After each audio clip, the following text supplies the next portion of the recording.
The autumn of 1944 did not fall gently upon the province of Lorraine, it arrived with a vengeance, bringing with it a relentless, soaking rain that turned the rolling farmland of northeastern France into a quagmire of thick, clinging mud that sucked the boots off infantrymen and clogged the tracks of the world's most powerful war machines. For Lieutenant General George S. Patton, Jr. and his Third Army, this mud was more than a nuisance, it was a prison. After racing across France at a speed that had dazzled the world and terrified the Wehrmacht, the great American advance had finally stuttered to a halt, not because of enemy resistance, but because of the tyranny of physics and logistics. The Red Ball Express, the massive lifeline of trucks stretching back to the Normandy beaches, could no longer feed the insatiable thirst of Patton's armored divisions, which were consuming gasoline at a rate of over 350,000 gallons every 24 hours.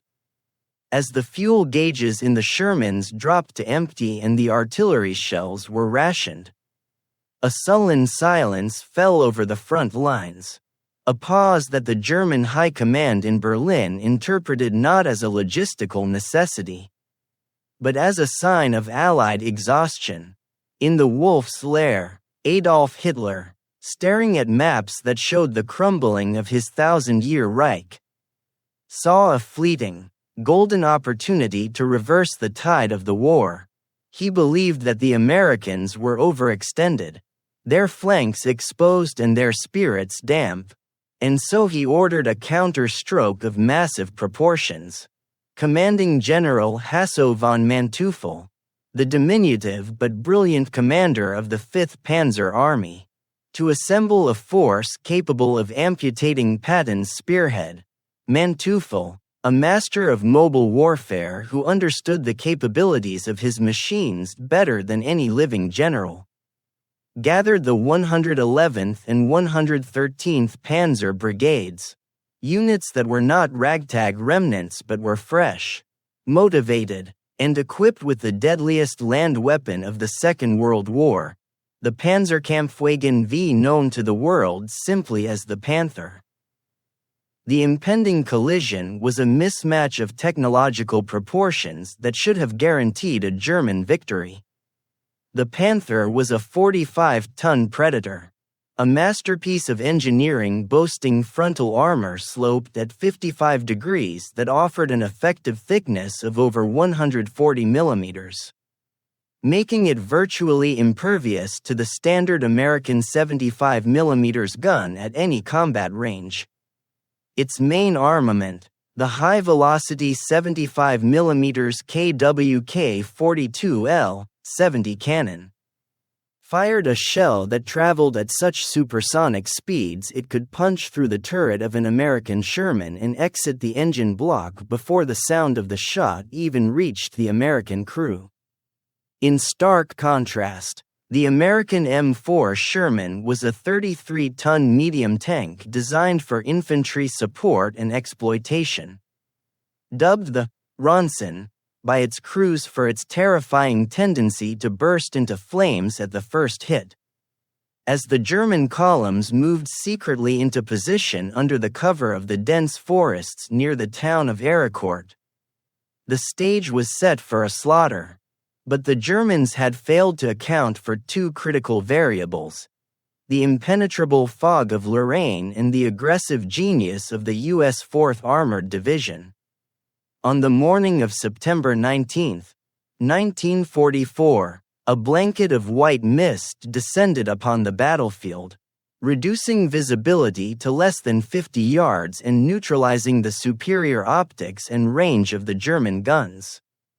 When the 113th Panzer Brigade surged forward out of the gloom, their engines roaring like dragons, they expected to pick off the Americans from a distance. But instead, they found themselves in a blind, chaotic knife fight where long-range ballistics meant nothing and nerve meant everything. The initial impact was terrifying as elements of the U.S. 42nd Cavalry Squadron were overrun. Their light Stuart tanks and armored cars swept aside like toys by the advancing wall of German steel, sending a ripple of panic toward the headquarters of Combat Command A. However, the panic was short-lived because standing in the path of the German juggernaut was the 37th Tank Battalion, commanded by Lieutenant Colonel Creighton Abrams, a man who fought his tank with a cigar clamped between his teeth and who had instilled in his crews a doctrine of violent mobility that mirrored Patton's own soul. Abrams knew that his Shermans could not stand and fight. To stop was to die.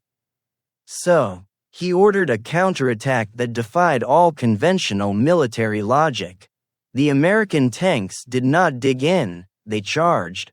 The fog that Manteuffel had hoped would cover his advance instead became his undoing, as the American crews used the rolling terrain and the mist to mask their movements, racing along the valleys and emerging on the flanks and rears of the German columns.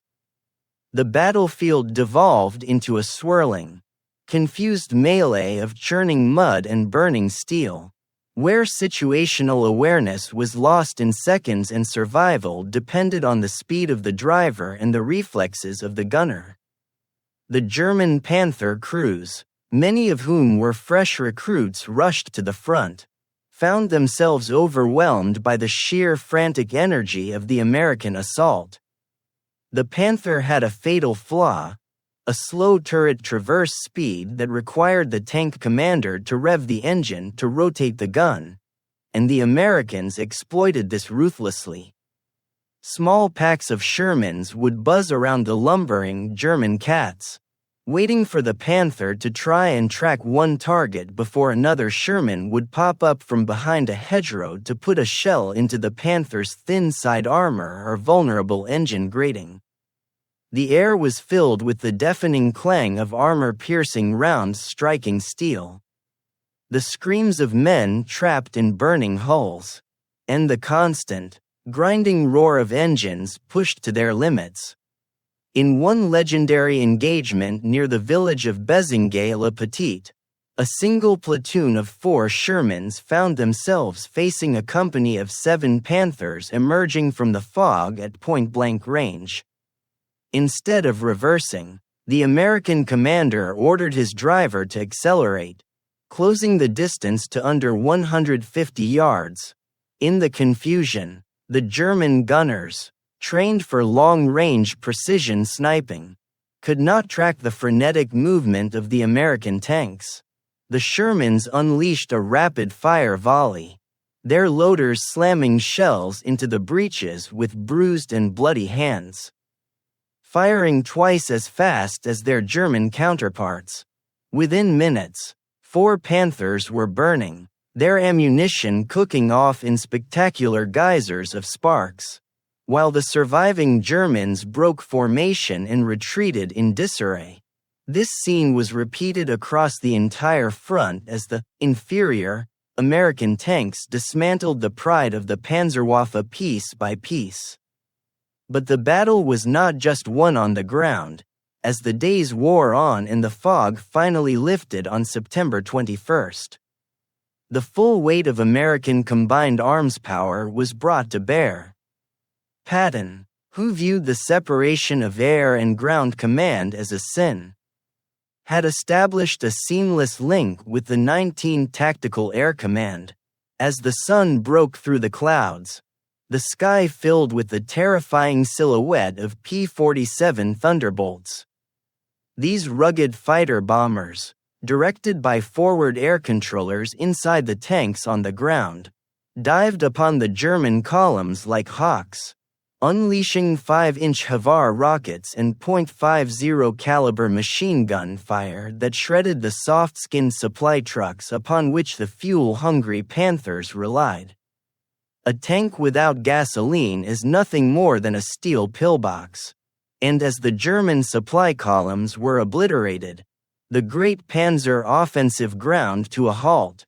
Crews were forced to abandon their factory-fresh machines in the mud, fleeing on foot as the American Shermans closed in for the kill.